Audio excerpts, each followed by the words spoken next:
जय हिंद दोस्तों। तो आज एक ज़ेन मेथड के बारे में हम पढ़ने वाले हैं, सीखने वाले हैं कि ये मेथड क्या है। हर स्टूडेंट को इस मेथड का दोस्तों बहुत ज़्यादा जो है वो बेनिफिट हो सकता है, इसे अगर आप अच्छी तरीके से समझ जाएंगे। अगर दोस्तों कोई भी स्टूडेंट कोई भी कंसेप्ट अगर पढ़ता है तो ज़्यादा फोकस से कभी भी नहीं पढ़ता, क्योंकि उसे वो कंसेप्ट सिर्फ पढ़ना होता है, यानी वो ज़्यादा जो है वो अपने दिमाग को टेंशन भी नहीं देता और सिंपली जो है उसे पढ़ना होता है, वो पढ़ लेता है। माँ बाप को भी लगता है कि यार बच्चा जो है वो पढ़ रहा है, तो उसे भी एक सेटिस्फैक्शन मिलता है कि चलो यार मैंने किताब खोली और 1 घंटा जो है वो मैंने स्टडी किया, पढ़ाई किया, ये सब कंसेप्ट जो है वो बुक जो है वो रीड कर दिया, और उसका कोई भी फायदा जो नहीं होता। अब ज़ेन मेथड का सिंपल क्या कहना है, देखिए ज़ेन मेथड क्या कहती है। अगर साइंस के स्टूडेंट है या किसी भी इसका स्टूडेंट है, अगर मान के चलो कि आप 10th क्लास में जो है पढ़ रहे हैं और मान के चलो एक कोई कॉम्बिनेशन रिएक्शन है, ठीक है, एक रिएक्शन हम लेते हैं, कॉम्बिनेशन रिएक्शन जो है, जो टॉपिक जो है वो आपको पढ़ना है। अब आप क्या करेंगे, बुक निकालेंगे और बुक में जो कॉम्बिनेशन रिएक्शंस के बारे में दिया है वो सिंपली पढ़ लेंगे, ज़्यादा आपके दिमाग को जो है वो जोर नहीं डालेंगे और जो दिया है वो सब पढ़ लेंगे। पर इसमें आपको कोई भी फायदा नहीं होने वाला है, क्योंकि आप इतनी अच्छी तरीके से जो है वो पढ़ नहीं पाएंगे। आप ट्यूशंस में जाते हैं, स्कूल में जाते हैं, फिर भी आपके जो है वो कंसेप्ट क्लियर नहीं होते। अब ज़ेन मेथड का जो है वो स्टडी करने का जो मेथड है, उनका मेथड क्या है कि देखो, आप जब भी कोई मेथड जो टॉपिक जो है वो जब पढ़ाई करते हैं तो उनका कहना है कि आपको वो टॉपिक इस तरह से पढ़ना है कि आपको वो टॉपिक जो है वो दूसरों को पढ़ाना है। मान के चलो कि आपको कॉम्बिनेशन रिएक्शन अगर पढ़नी है तो आप इस तरह पढ़िए या फिर इस तरह उसका स्टडी कीजिए कि आप ये जो बात है वो आपके दिमाग में रखिए कि ये जो टॉपिक है ये मुझे मेरे फ्रेंड्स को या किसी और को जो है वो पढ़ाना है। जैसे कॉलेज में दोस्तों सेमिनार्स होते हैं, तो वो जो टॉपिक्स होते हैं वो हम डीप में जो स्टडी करते हैं। अगर मान के चलो कि कोई 10th का स्टूडेंट है और उसे 3 घंटे अगर दे दिए जाए कि तेरे पास 3 घंटे है और ये कॉम्बिनेशन रिएक्शन जो है, तेरे पास मोबाइल है, गूगल है, यूट्यूब है, सब है, तो सब टूल्स का जो है वो इस्तेमाल कर सकता है। बाकी अदर बुक जो होती है उस बुक्स का भी इस्तेमाल कर सकता है। और तुझे ये टॉपिक जो है वो इस तरह पूरा जो है वो स्टडी करना है कि तुझे ये टॉपिक जो है वो 3 घंटे के बाद जो है वो किसी जो तुम्हारे क्लास में जो है वो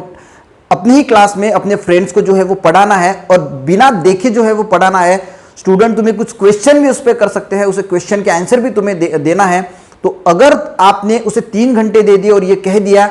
और 3 घंटे के बाद आप देखेंगे कि वो स्टूडेंट जो है वो काफ़ी उसमें डीप नॉलेज जो है वो उसमें मिल जाएगा उसे, क्योंकि वो उस फोकस से पढ़ेगा कि उसे पता है कि ये मुझे किसी ना किसी को पढ़ाना है। तो आप देखेंगे कि ऑटोमेटिकली जो है वो आपका उस चीज में जो है वो उस टॉपिक में जो फोकस है वो बढ़ जाएगा, क्योंकि आप उस फोकस से जो है वो पढ़ना शुरू करेंगे। तो जब भी आप दोस्तों कोई कंसेप्ट पढ़ते हैं तो ये बात अगर आप दिमाग में रखेंगे, ये भी आप कर सकते हैं कि आपकी छोटा भाई है, बहन है,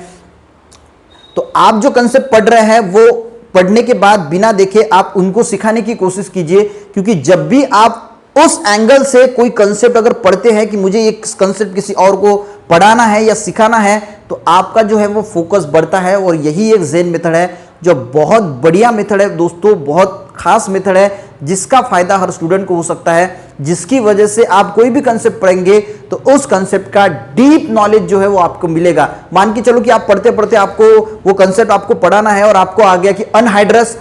एक सोल्यूशन, अनहाइड्रस केमिकल। तो जब आपको पढ़ाना है, आप जब पढ़ते हैं तो आप सोचोगे यार अनहाइड्रस केमिकल्स है, पर यार ज्यादा ध्यान नहीं दोगे कि अनहाइड्रस यानी होता क्या है। पर जैसे ही आप इस एंगल से पढ़ोगे, इस मेथड से पढ़ोगे कि मुझे यार दूसरों को सिखाना है, तो आप जो है वो ये ढूंढने की कोशिश करोगे कि अनहाइड्रस यानी होता क्या है, क्योंकि मुझे तो यार पढ़ाना है, तो अनहाइड्रस यानी होता क्या है। तो जहां पे जिसमें वाटर नहीं होता उसे अनहाइड्रस कहते हैं। तो ये आप सबसे पहले कहीं ना कहीं देखोगे, यूट्यूब पे सर्च करोगे या फिर गूगल पे सर्च करोगे, तो इस तरह वो पूरा जो टॉपिक होता है वो आप पूरा सर्च करोगे, और सर्च करने के बाद थोड़ी थोड़ी जो इसमें जो